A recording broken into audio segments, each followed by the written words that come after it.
Welcome to the second session of Evolutionize Your Life. This is Connie Barlow. And Michael Dowd. And today's session is on our physical instincts, our reptilian brain's hunger for safety, sustenance, and sex. And our intent here is to really learn about our evolved quadroon brain, that is our four-parted brain, with a focus this session on appreciating and managing the oldest ancestral part, that is our reptilian brain. And by having this understanding, this evolutionary understanding of our reptilian brain, we're going to be better prepared to face head-on the challenges of having mismatched physical instincts in our world that's full of supernormal stimuli. Now, those two terms, mismatched instincts and supernormal stimuli, will really be the focus of this session. There's no better way to start this conversation than with a quote from Ed Wilson, E.O. Wilson from Harvard, when he says, "We exist in a bizarre combination of Stone Age emotions, medieval beliefs, and godlike technology." And of course, what he meant by that is it's a recipe for disaster unless we get a handle on this. Yes, indeed. Now, we can't, of course, change our instincts, but we can change how we relate to them, how we manage them, and in particular, the context that we set up around us in which we live. Yeah, and I want to say a little bit about why it's so important to understand our instincts. To understand any animal, you really have to understand the millions of years of programming that have gone into creating the mind and the feelings as well as the brain structure for how that animal behaves and thinks and acts in the world. And we humans are no different. The problem has been that we haven't had an understanding, a science-based, that is a knowledge-based understanding of our instincts until very, very recently. And so what has traditionally been called in the West, our sinful nature, or in the East, overcoming our ego, or all different traditions speak about the challenges of trying to live with integrity in a modern world, or even in a pre-modern world, and why that's the case. And only recently do we have an understanding that allows us to have gratitude for the millions of years of programming that have gone into making us exactly the way we are. And that's the missing piece that almost no other therapy approach or recovery approach or spiritual tradition has. But as they integrate it, it can supercharge all different approaches. That's the missing piece, and that's what we want to focus on now a little bit in terms of how we can get to gratitude and appreciation. That is, how we can get to an honoring relationship toward our instincts. So again, the focus here is that we have mismatched instincts, and we're living in an environment in which we're just surrounded by what's called supernormal stimuli. Now, as you'll hear in the first audio clip we have with psychologist Deirdre Barrett, she did not invent the term supernormal stimuli. That term was invented in the 1930s with a couple of behavioral scientists. But Deirdre Barrett, in 2010, published a book called Supernormal Stimuli: How Primal Urges Overran Their Evolutionary Purpose. Now, that was 2010, and before that, she published a 2007 book that just looked at the challenges we have from supernormal stimuli in the realm of food, processed food. And that book was called Wasteland, not the T.S. Eliot Wasteland, but W-A-I-S-T, Wasteland. And she's become one of the really important evolutionary psychologists of taking this understanding of how our brains evolved, the context in which they evolved, and therefore what they adapted to, and how completely foreign, how supercharged our world is now compared to what our ancestors had to cope with, how difficult it is to say no in the kind of world we live in today. So here's a clip from the conversation that Michael and I recorded with Deirdre. A lot of people think of evolution as kind of saying that you can trust your instincts, that, instincts are there to show you what's adaptive, and they don't get the piece that that's only true in our original natural setting, which we're not hardly in these days. And so the concept of supernormal stimuli, the idea that there can be an artificial object that pulls instincts more strongly than the original objects for which they evolved, is just key to understanding everything that's gone wrong in modern society and allows our instincts to lead us astray. Yeah, yeah. Well, you know, one of the things that I so appreciated about your book is being a woman.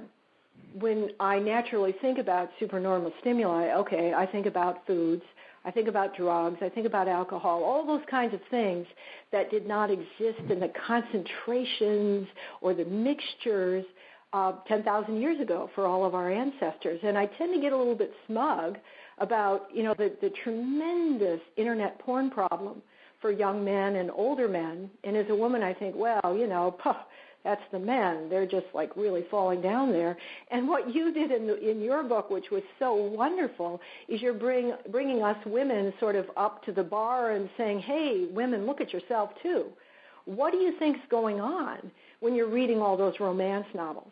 Or you have to see your soap opera every day, or you've got this insatiable urge to collect these little collectible dolls and little stuffed animals with the big eyes. And your book did a wonderful job of basically showing us that we're all in the same boat. We've all got one thing or another that it may not be unacceptable to society. That is, we women may be able to show that we're reading a romance novel when we're on the subway and a man can't pull out his Playboy magazine, but nonetheless, we are still there where we're having some of our energies and time diverted in a way that may not be healthy overall for us and our relations. So I think it's pretty obvious how the internet porn thing can become a problem, but could you talk a little bit about the female side that I just mentioned here and how that can turn out to be unhealthy for us too? Well, I think that even though we're just much more aware of porn as a social problem and it's much more openly criticized, that there's a very equivalent cuteness porn, that's essentially what stuffed animals and anime figures and the exaggerated cuteness that's not on creatures we actually need to nurture. It's on inanimate objects, and yet it's pulling our nurturing instincts very analogously to the way that porn pulls sexual instincts. And then for women, the even closer analogy is things like romance novels and soap operas as pulling sort of the romantic interests, that clearly the instincts are there to connect us with real people, and yet this is getting diverted to reading the books that have plots that pull these instincts even more than an average real interaction will. It's very analogous to porn, and I think that any negative effects are similar. They're not as dire as stimuli that pull our aggressive instincts astray, or even that have us eating very toxic things, but they're mainly a time waste. And people can afford to waste a certain amount of time on stuffed animals or pornography or romance novels, but the amount of time that a lot of people spend on some of those things is probably a serious diversion of energy away from social relationships. I think that supernormal stimuli like pornography or romance novels, they both portray such exaggerated partner characteristics that they may change people's expectations or desires in that direction. But also they're so passive that to the extent they model things, they're not realistic things. But also you're just not getting any practice with your side of social interactions. Those are sort of effortless and passive. And so then when you get out in the real world, I think you not only have this kind of false image of what's been modeled, but you also, practice is much better than simple observation for learning social skills. Yeah, that's a great point. So that was Deirdre Barrett. One of the things that she didn't cover there, but is in our experience vital, we get into it at another part in our conversation, is that until we can appreciate why and how our instincts evolved, we'll continue to deny or resist or obsess over that which we judge or condemn in ourselves and each other. That's why appreciation is the key, the kind of appreciation that can really only come from knowledge. And the reason we appreciate is, again, without those very same instincts that said, when you see food, eat it. The more fat, the better. Eat, eat, eat. Famine's coming in the winter. You're going to need that extra fat. Until we can appreciate that we would not be here were it not for those instincts. We never would have been born. Our ancestors would not have survived those famines in the winter. And so anything in our brains that says, if it feels good, do it and do it again. And now we have all kinds of refined and drug substances that were simply unavailable to our ancestors. And so evolution never adapted us. Our brains do not know how to say no. It's interesting because prior to, say, 100 years ago, at least in the West, there was no other way to talk about it other than simply our sinful nature. If people had problems with addiction of pretty much any sort, it was considered just evidence of our sinful nature. And then in the 1930s, with the advent of Alcoholics Anonymous, then a whole variety of 12-step programs and other recovery approaches to helping people deal with their inherited proclivities, we started seeing the language of addiction come into being. You know, millions of people have benefited from a 12-step approach to addiction. However, still, addictive language doesn't tend to get people to gratitude. It doesn't get people to understand why those instincts are there. And just speaking very personally, in my mid-teenage years, I discovered, as soon as I started drinking my mother's scotch, I discovered that, wow, I really like that. I like the altered state of consciousness that I got. And between the time I was 17 and probably 20 or so, I hardly went a day without either smoking dope or drinking alcohol or smoking tobacco or, you know, certainly lots of caffeine as well. I'm talking 12, 15 cups of coffee a day. And the only way I could understand it was through the lens either of sin or addiction. And then in my mid-20s, I began to actually begin dealing with this fact, again, through these contexts of either sin or addiction. And it wasn't until about 8 years ago that I really came to an understanding. I mean, I've been involved in 12-step work since the late 80s. 1989 was when I went to my first 12-step meeting. But something profound happened at a deep emotional level when I really got that my instincts make total sense from an evolutionary perspective, that of course, I like pleasurable feelings and I want to have pleasurable feelings. And I sometimes had struggled over the course of my life in not indulging in pleasurable experiences.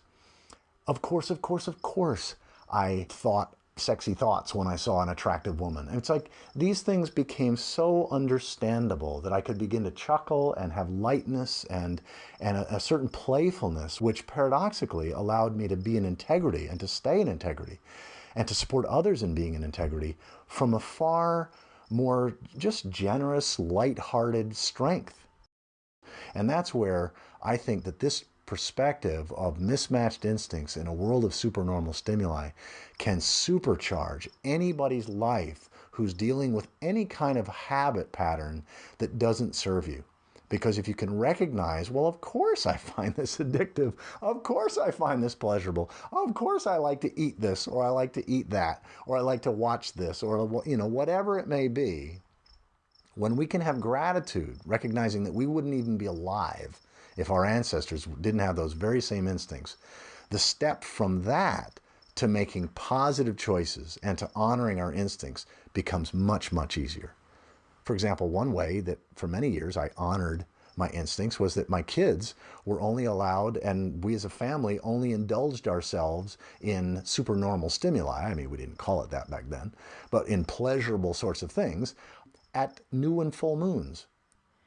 One of the things that I have found most useful from an evolutionary understanding, having done codependence work myself, is that once I learned about our evolutionary heritage, I really saw the distinctions between 12-step program needs for people dealing with physical addictions versus the different 12-step program or any other recovery program needs for those of us who were not dealing with addictions in ourselves, but dealing with the problems to us of addictions within our loved ones. And that codependence is not part of the reptilian. It's entirely an old mammalian. It's an emotional brain component. Very different. And again, this is a way that the evolutionary understanding, I think, can really be of assistance to the current recovery programs. What the quadroon brain is, which just very briefly has the components, the oldest component when our ancestors were still reptiles. This is the reptilian brain, that's the physical instincts. Next to evolve was the old mammalian brain, the paleomammalian brain. That's the emotional, nurturing, bonding instincts. Up after that, in our primate ancestors, that is the monkeys and the apes, came the rational, figuring out neocortex, which is our interpretive instincts.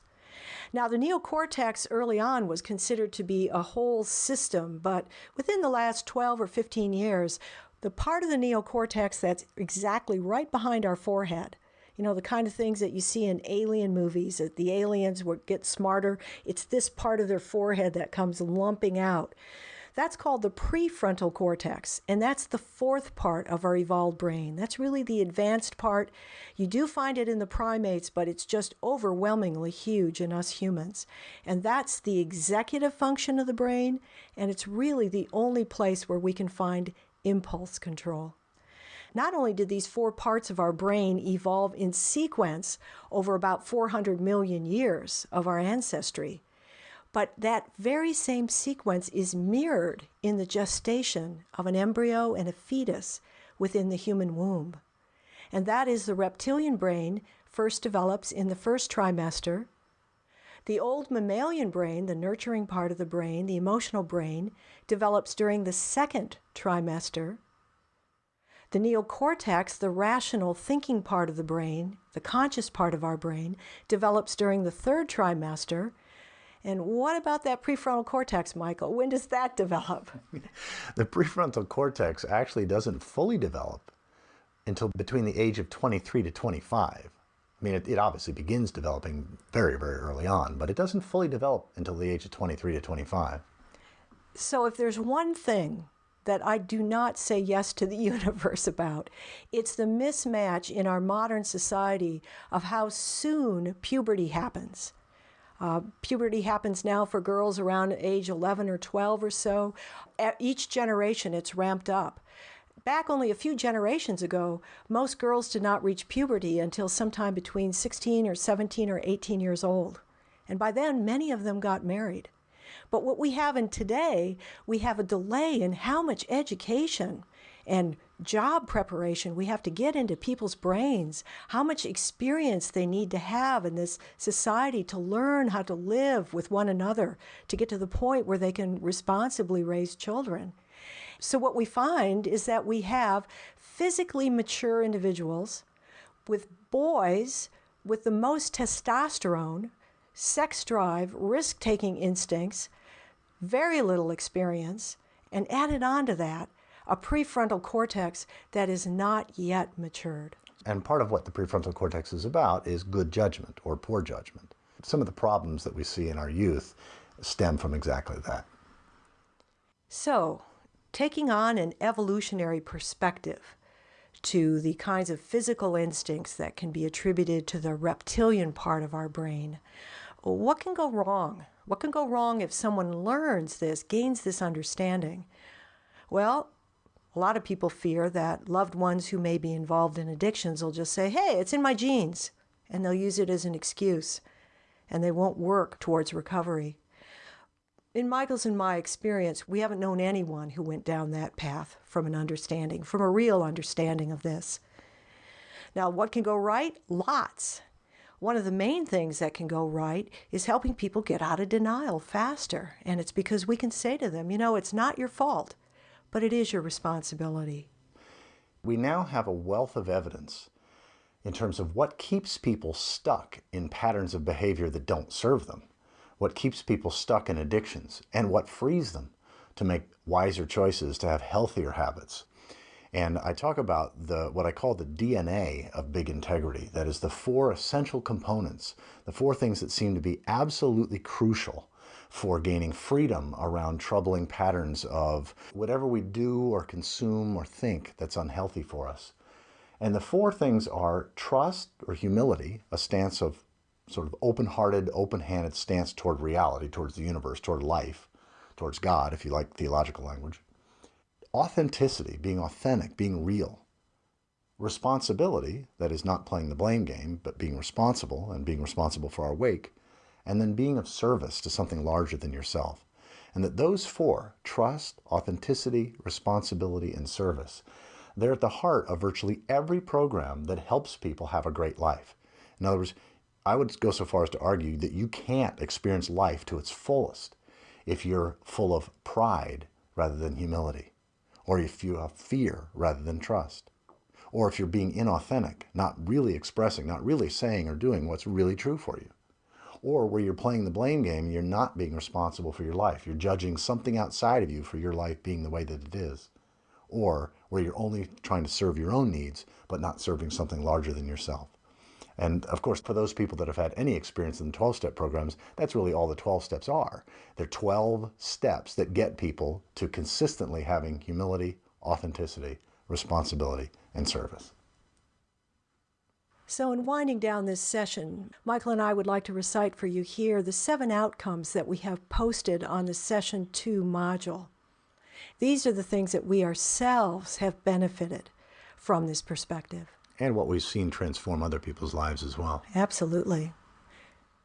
So the first one, assent. I accept that I and others have deep ancestral instincts that are mismatched with the demands and temptations of the modern world. Appreciation. I am grateful for my physical instincts. I wouldn't be alive today if my ancestors did not have these very same drives for sex, safety, and sustenance. Honor. I choose to regulate my exposure to supernormal stimuli in ways that honor my physical instincts and, where necessary, to put in place systems of support. Witness. I notice when an ancestral urge is tempting me to slip in my commitments and responsibilities to myself and others. I do not make the urge wrong, yet I know I am responsible for my actions.